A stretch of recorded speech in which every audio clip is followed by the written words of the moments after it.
wiskunde en zo dingen. Nou ja, natuurlijk de bachelor en zo gedaan. Maar daarna ben ik... Of positive streamer inception. And I don't expect you to understand what that means right now, but I hope that in some time you will actually...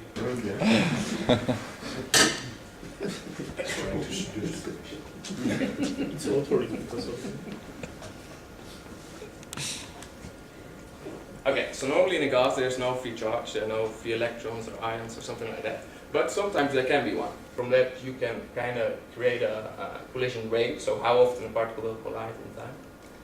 And then you use rejection sampling to actually determine when it is going to collide.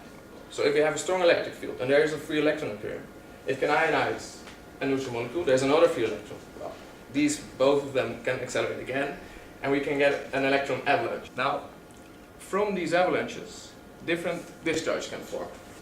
I'm not going to explain all of them, but it's just to give you an idea that there's like a large variety of different types of discharge that can form. And here we have two other types of discharges. And what you see here, these are called streamers. And I think you would also still call this streams. Well, that is the topic of my research. This process is not so well understood. And there are also other questions. But first, let's have a closer look at them. This is a very schematic picture. And well, what basically happens in a streamer is the following. Then there are two types of streamers, which is a bit confusing in the beginning. Now, if there are like these electron avalanches that I've been talking about, if they are like available here, they will grow very rapidly near the tip. So this region extends rapidly, while the rest of the streamer is not really expanding. In this way, it can retain its shape. Anyway, this is, I think, it took me a long time to understand like what a streamer is. I hope you have a reasonable idea now.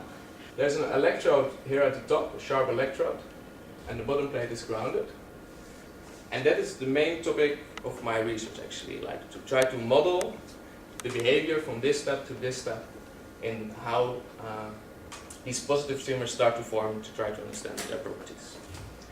I think in the future, definitely with some improvements, it can be a very valuable tool for quantitative comparisons with experiments.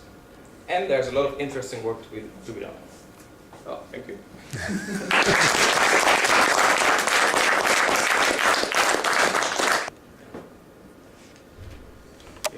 Thanks, Jannis, for your presentation. I suppose that did you use AMR in the course? What? AMR? No, there's no adaptive mesh refinement in this code. Okay. So how did you choose your time step? Speaking about velocities, have you any idea or have you seen in your simulation what is like the average velocity of the streamer growth? Well, it depends a little bit on the time that you like the. Okay, so let me. I said average, not. Yeah, but I'll go to a picture of streamers. What? Is that electrons that move very fast? And I say they move like 10 times faster than the average electron. They get a smaller time step actually than that. So it's not a global time step for all particles. So yeah, that's basically my answer. So in the channel, which is a bit boring, this could definitely be done. But in some other regions, I would not want to create like bigger shapes. Good work. Like for example, in my case, there is no cathode nearby. I'll stop here and then maybe some other questions.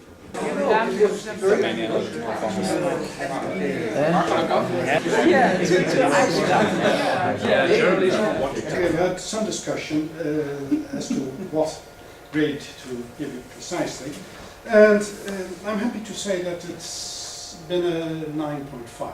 Oh! Wow. Nice. That is. 2 years ago, you presented your first small computation science project, and that basically we could already see the Jannis who was developing and now produces this, because he decided to do a little model. He called it a little model and a simulation of a bungee jumper, and you can do that in many ways, but he did it well in his own way, which was really a full-blown and fantastic project. And I still remember that you actually presented this, and I was looking to Dick, and I said, "Whoa, what is going on here?" I didn't tell you that at that point. I can tell you now.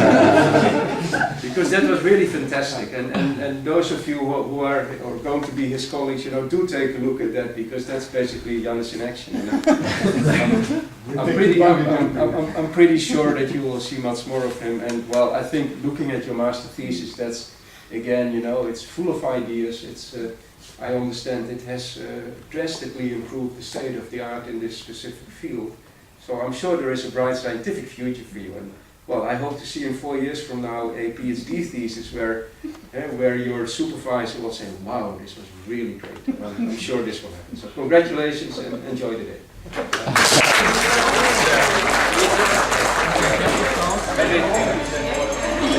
Lever blond.